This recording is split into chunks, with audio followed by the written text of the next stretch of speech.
Welcome to Reimagining Healthcare, a new dialogue with risk and patient safety leaders presented by MedPlace. We're excited to bring you conversations with top risk and patient safety thought leaders from organizations across the country. Please subscribe to get the latest news and content. And if you found value in this episode, please share it with your colleagues to create meaningful dialogues in your own communities. If you're interested in participating as a guest, by the way, just email us at speakers@medplace.com. And also check out our related content like articles, videos, and more at blog.medplace.com/resources. My name is Jared Bailey. I am the CEO and founder of MedPlace. I'm going to be playing host today. And since last time we were joined by Julius Bogdan, if you guys remember, of the Healthcare Information and Management Systems Society, who gave us some insight into the ways we can use data and tech to push healthcare forward. But today I'm joined by Malea Hartvickson. Did I get that right? You did. Hey, all right. So Malea, you're the executive director at Kansas Healthcare Collaborative. Welcome. Thank you. I'm pleased to be here. Well, fantastic. Okay, so for those of us who don't know, what the heck is the Kansas Healthcare Collaborative and what do you executively direct there? Right. So the Kansas Healthcare Collaborative is an organization. We're a not-for-profit organization in Kansas, and we do quality improvement with healthcare organizations. So we work with clinics, we work with hospitals. We have now started some community work, and really, our main role, our expertise is quality and process improvement and project management types of things. We're doing all kinds of new and exciting things, and that hopefully benefit the health of Kansans and our communities. It's amazing. Well, I think we discovered you through a podcast that you did, and I was like shocked by the breadth and types of engagements that you guys do. It seems like you really meet all of these different facilities kind of where they're at, and you kind of focus on the key problems to solve. Right, that's exactly it. We provide technical assistance, and so a lot of times we go out to the clinic or the hospital, and just work with those folks, and like you said, meet them where they are. It's really important that we're engaging the folks that we're working with, and so we spend a lot of time listening to their problems and what they need help with, and so we are able to basically just plug in there. And sometimes we're able to even bring grant funds into their facilities and communities, and just depending on what kinds of projects that they would like to work on. Interesting. Well, you and I are going to have to tie off on that. I have a couple of ideas for grants that I think the industry needs, so maybe you'll have some tips for me. So I love that you're starting by listening to them, right? We all do a lot of talking, a lot less listening. As you're asking these questions of, these different facilities, what are some of the more common pain points that you see kind of rising up or that you end up getting involved with? Yeah, well, so right now, honestly, I mean, I think this is the case across the country, but we have heard a lot about workforce, and turnover in healthcare. We also hear a lot about mental behavioral health, and how that's impacting our health system and our communities. And so, um, we do all kinds of things, for preventative and screenings and those kinds of things. But also, right now, we have started a new program. It's a clinic assistance program, and so it is. We have expertise in house that have run clinics. They know everything from X to Z or A to Z. And so they're able to go in and help those clinic managers, those new clinic managers, with everything from putting out a bill to submitting for MIPS and for quality measures. So we're really excited about that one. And so that's our kind of our attempt at helping with workforce. That's not necessarily our forte, but we certainly can help with those folks that are new and getting them trained in. Um, and then for mental behavioral health, we are working on engaging some more of our behavioral health facilities here in the state of Kansas. Many of them are moving to the CCBHC model, and so we're really excited to hopefully partner and join along with that. But we do work with hospitals on things like readmissions and ER visits. That's a lot of times where people with, some kind of a crisis end up in the emergency room, and I'm sure this is the same as what happens in Arizona. They end up in the emergency room for hours or even days sometimes. So, really, just kind of working through how do we partner? How do we assist these hospitals and behavioral health facilities in partnering to keep patients at the level of care where they're best served? And so does that advice, does the so I assume that you're kind of looking at like what is their identified problem, and you're looking at some of the systems and the processes that they've got that sort of underpin either contributing to that problem or what they're trying to do to sort of mitigate it. Are you then coming in with advice and like programming and like technology and like services? Like what all are you able to sort of bring to the table to try to help create sort of a change? That's a great question. And honestly, I think the most valuable thing that we bring to the table is the ability to collaborate with others in the state who have done something. So if we have somebody that is struggling, like I was talking about with readmissions or something like that, we're able to connect them with another facility that's maybe done some things that might work in their community. Kansas is largely rural. And so that's really, really helpful, to have them connect with other rural facilities on how do you kind of reduce some of these readmissions or hospital visits, um, and how do you connect across the state because there may Hmm. not be services in your community directly, so how do you partner with those communities around you? So it's more, Yeah. I would say it's more the collaboration, it's more the technical assistance expertise that we bring. Our staff have all kinds of expertise, and we have nurses, we have folks that are, more academia, we Hmm. have, just a wide range of expertise. And so we're kind of able to partner with each other as well as other communities to bring that knowledge. That is sort of and you and I were talking just before we started here. The answer is going to come from within, right? We're all Mhm. talking about some magic wand or whatever. The answer is already there. It's organizing and tapping into the experience of others that are already in the healthcare field, whether they be on the administrative side or the clinical side.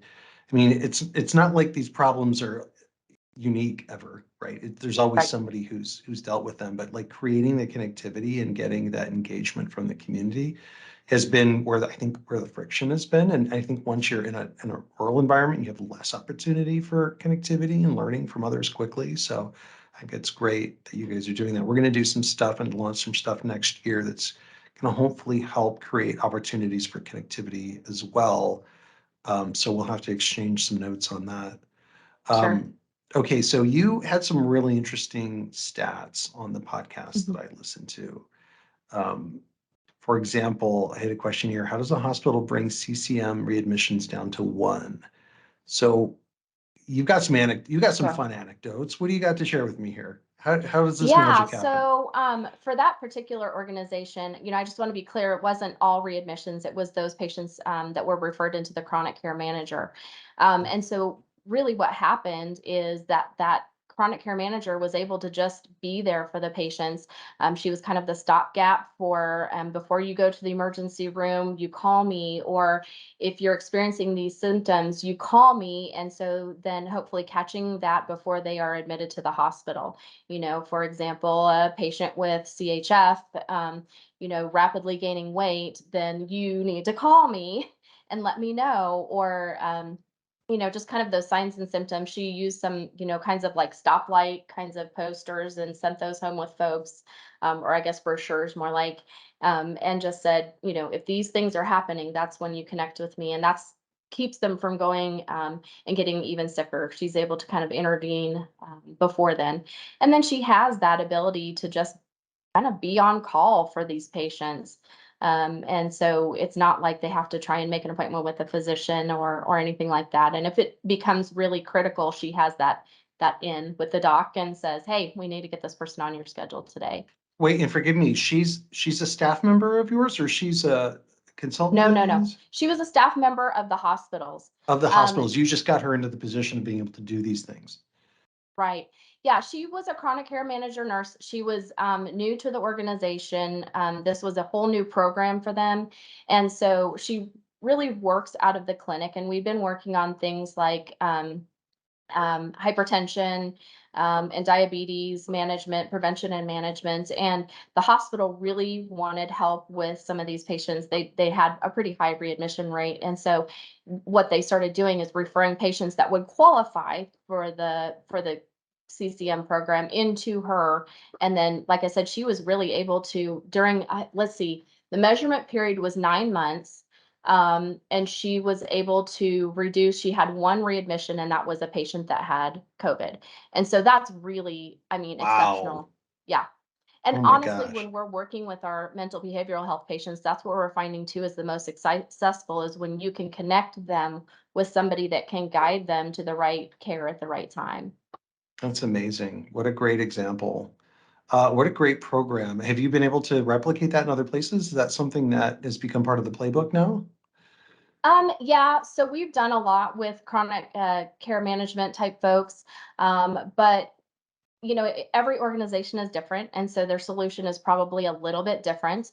We had another organization that was able to reduce readmissions across the board because they would enroll them in a program where the nurse practitioner would go out to after they'd been discharged, the nurse practitioner would go out to the home and kind of do an evaluation. Kind of a modified LACE tool, which is a risk tool for readmission, and but in their home. And she kind of took that and a hybrid of a couple of other different tools and looked at everything from the medications that they were taking to their physical surroundings to their social network, and was really able to kind of I don't know, refer them into social service, whatever services they needed and help that they needed. We also partnered with the local fire department, and so if she saw something that was maybe a I don't know, a loose rail or something that was really high risk, she would contact the fire department and they'd come out and, kind of just do some of these quick fixes. And so that was a really good program. And I know during COVID they had to stop doing these home visits, and I I don't know that they saw readmissions go back up, but I do know that that was it was a hard time for them. Yeah, no doubt. Gosh.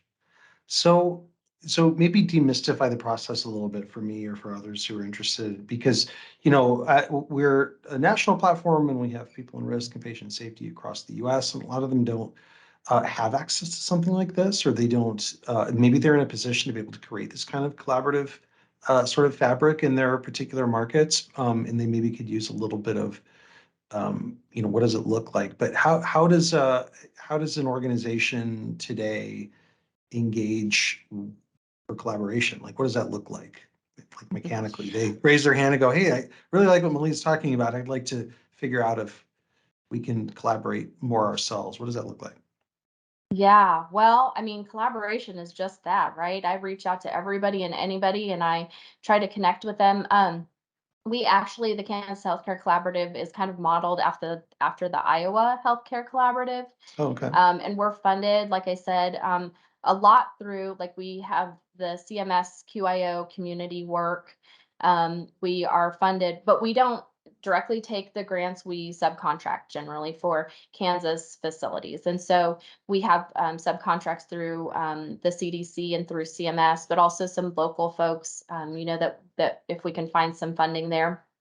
Um, and then I would just say, just reaching out and, getting to know everybody in your community, and getting to know, I don't know, I attend like the Kansas Hospital Association meetings. I attend just basically anything I can and get the word out. I mean, we've been an organization for, is it getting close to 10 years, I want to say. So, the work was already kind of done before I took over the role as far as collaborating within the medical community. But, I just try to meet everybody I can, I And then love we it. do have the model. We just use PDSA. I mean, it's that simple. We have everybody attend the IHI Open School. I don't know if you've heard of that, but it's really the model that we use, and then we just get really good at it. Interesting.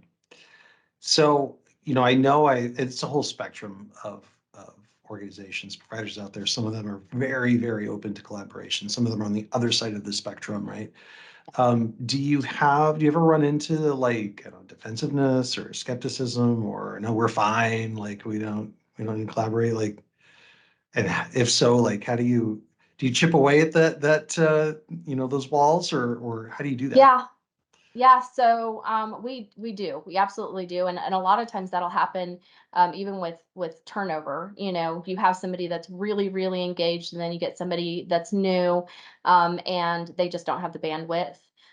You get Yeah, people that are just, yeah, they we don't need any help, and really the way we continue to ask them if they want to participate in different, if there's a new project. What I started as a quality improvement advisor for our organization, and so I would get that pushback, but I'd also listen first. They'd say, well, maybe we have problems with substance use disorder in our community or something like that, and I would say, okay, that's fine, and then have that in my back pocket, so when we started working on things like that, I was able to go back to them and say, hey, we have a program for you now that maybe you would like to collaborate with.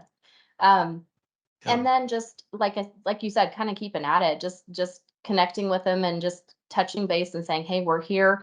We charge nothing to our member organizations. So we're really free of service. And that's kind of an in sometimes too, just by saying, look, you don't have the office staff to be able to do this work. And so let us help you. Let us, kind of give you that tool set and the skills. And the resources to do it. Yep. Wow, Yep. that's that's great. Are there any places that you're hearing about more and more that like KHC is being asked to move into? Like, is there any kind of trends? Like, where's the hockey puck heading in safety and quality? Right. So, I mean, the big hot topic right now is health equity and inclusion, and so there's a lot of pressure from CMS and CDC and Mm, just kind of all organizations, to really move into that arena, and to help folks understand what it means to look at their population and really try to create equal access as much as possible. And in a state like Kansas, I was talking to our board chair earlier today, and she was saying, it really is even rural versus urban, right? If you are in a rural community and you have a terrible car accident, your access to care is not going to be as good as somebody that is close to, a trauma center. yeah. The just the time alone to get there. So yeah, I think there's a big lean on that, and then, like I said, it's the mental behavioral health, the workforce challenges, and then there's always this chronic disease prevention and management, cancer screenings. That's another big one that we work on, and with COVID again, I there's those are so important. A lot of people just skipped them, and said, well, we'll wait until we can get back in to see our doctor again safely. Wow. Yeah, my dad who's since passed, he had a really bad fall. And they were living up in kind of a rural part of Arizona, right? Probably 30 minutes outside of a reasonable sized city, a city called Payson. And it took an hour and a half to get to the emergency facility. What he needed to be in is a trauma facility. It took an hour and a half to get to the Payson facility, and then it was like 8 hours later, he finally ended up in an actual trauma facility in Phoenix. It was tough, and that was a big deal. That amount of time, especially Yeah. if you're at that age, the clock Yep. starts ticking, and yeah, it's tough.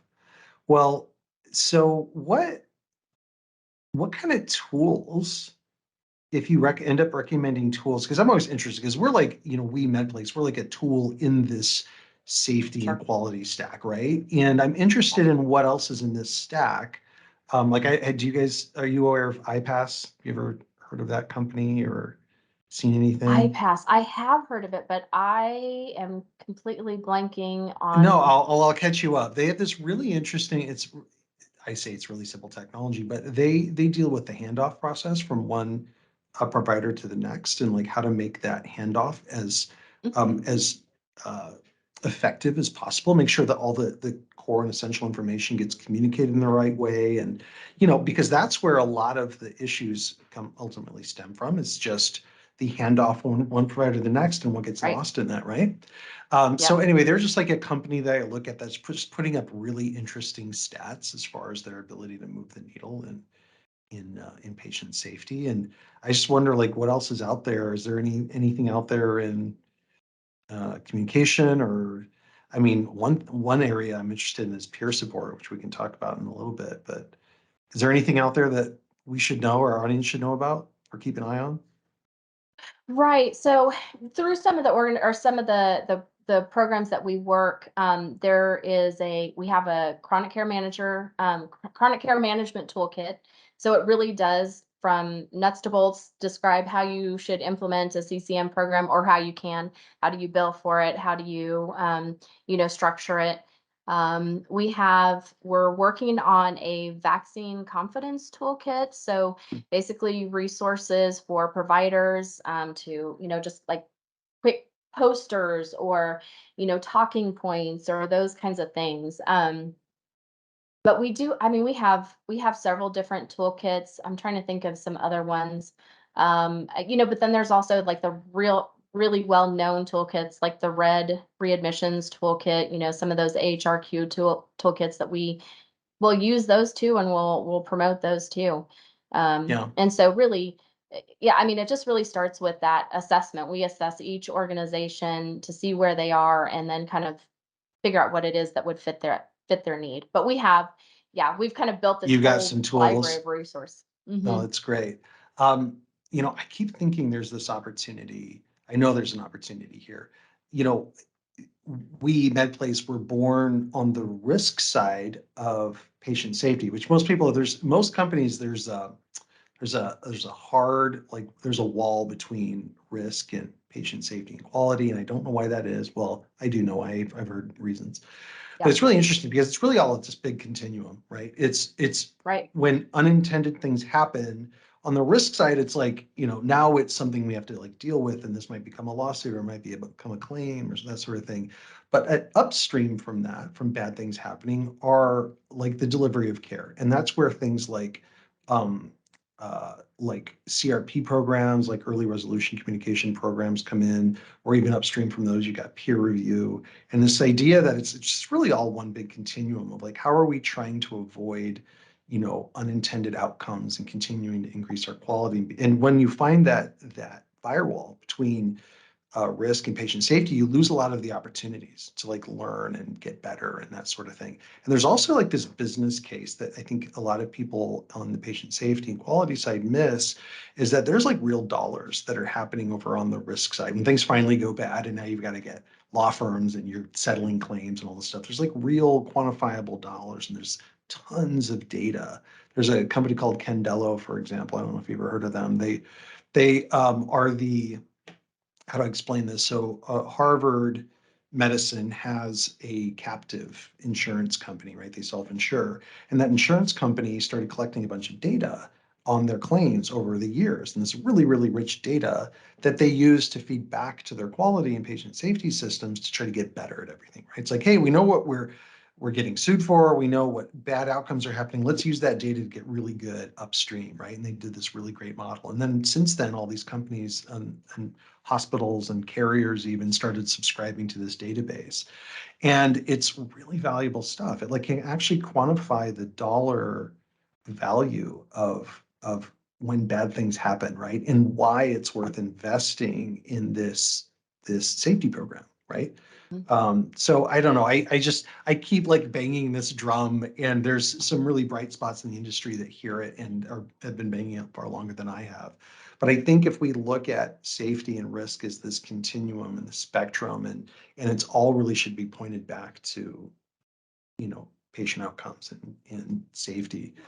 Anyway, I feel like I'm on a little bit of a diatribe here, but I think there's an opportunity there. I think there's data sets that are available, and you'll see next year we're going to be doing some stuff to try to make more of that more accessible to patient safety folks, Okay. because it's really, really powerful stuff, and it really helps make the business case for like, this is why we need to invest here, because this is the, this is our like sort of financial exposure on the other side of it. Anyway, cool stuff.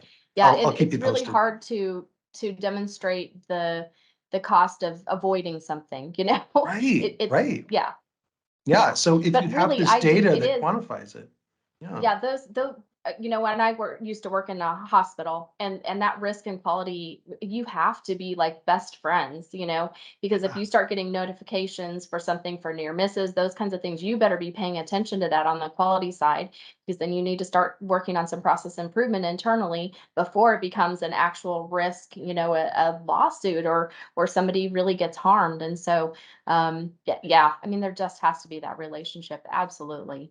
Yeah, yeah, for sure. And I think the best institutions and the best organizations I've interacted with have a very, very collaborative culture and a very, very much a non punitive culture. It really becomes more of a game of how do we, who's going to be the next person to find the next opportunity to continue to level up, and those are just amazing, right? And I think with what you guys are pushing with collaboration, I think you're naturally going to attract more of those companies. I think the companies who want to collaborate, who want to reach outside of their four walls and pull in all of the data and the insights and the experience of others that have been in the same situation before.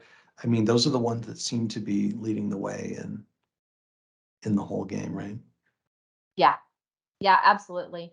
Those that, you know, kind of embrace the just culture, and really, you know, it's the process, not the person. And you know, I'll Yeah. say that every day. It is the process, not the person.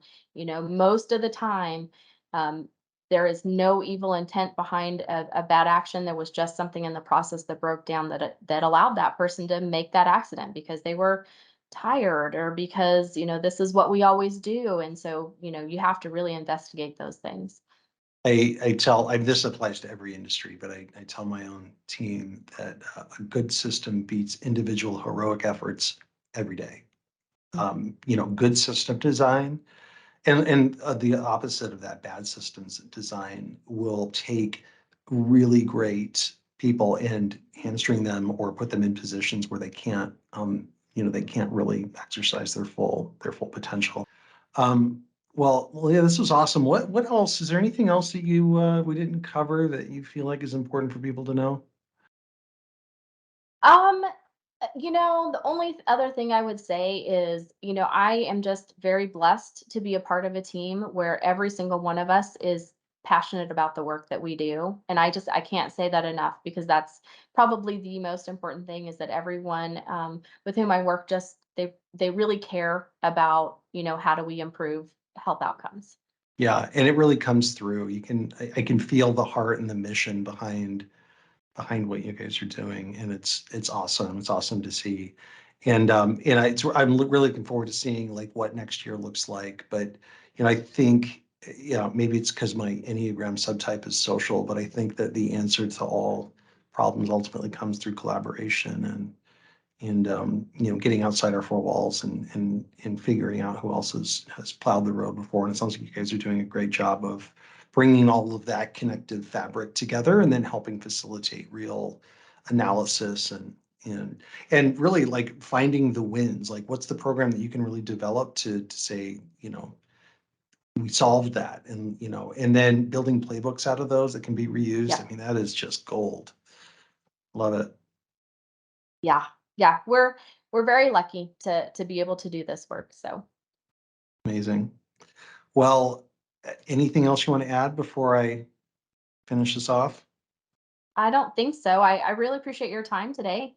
This has been kind of fun. So Yeah, likewise. I know we established that you're now on the podcast circuit, so yeah, good there we luck. go. Good luck on the next Thanks. one, but I definitely will keep tabs on what you're doing and see if there's some opportunities to collaborate as well.